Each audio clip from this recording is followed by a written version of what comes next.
ఒక తండ్రి తన కొడుకు నెలకి డబ్బులు ఇవ్వడం లేదని కోర్టులో కేసు పెట్టాడు.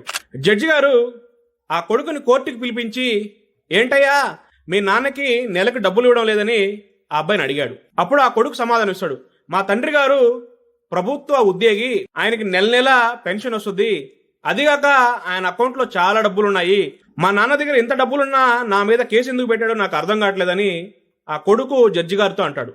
జడ్జి గారు కూడా ఆ తండ్రిని అడుగుతాడు, అయినా మీ కొడుకు డబ్బులతో మీకు అవసరం ఏముంది అని. అప్పుడు ఆ తండ్రి అంటాడు, కొడుకు సంపాదించే డబ్బులో తండ్రికి హక్కు ఉందా లేదా? అప్పుడు జడ్జి గారు అంటారు, ఉంది. అయితే మా అబ్బాయి ప్రతి నెల 100 రూపాయలు స్వయంగా తను వచ్చి మాకు ఇచ్చే విధంగా తీర్పు ఇవ్వండి అని జడ్జి గారితో రిక్వెస్ట్ చేస్తాడు. జడ్జి గారు కూడా ఆ తండ్రి కోరిక మేరకే తీర్పిస్తాడు. తీర్పు అయిపోయింది. తను వెళ్తున్నప్పుడు ఆ జడ్జి గారు ఆ తండ్రి వద్దకు వెళ్ళి, మీ దగ్గర అంత డబ్బులు ఉన్నప్పటికీ కేవలం 100 రూపాయల కోసం మీరు ఎందుకు కేసు పెట్టారు అని అడుగుతాడు.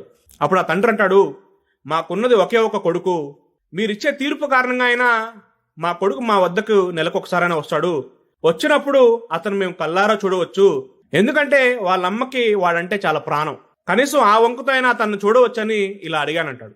చాలా మంది డబ్బే ముఖ్యం అనుకుంటారు. డబ్బు కన్నా బంధాలు చాలా ముఖ్యం. కాబట్టి నెల నెలా డబ్బులు ఇవ్వడం కాదు, వారితో సమయం గడిపే ప్రయత్నం చేయండి.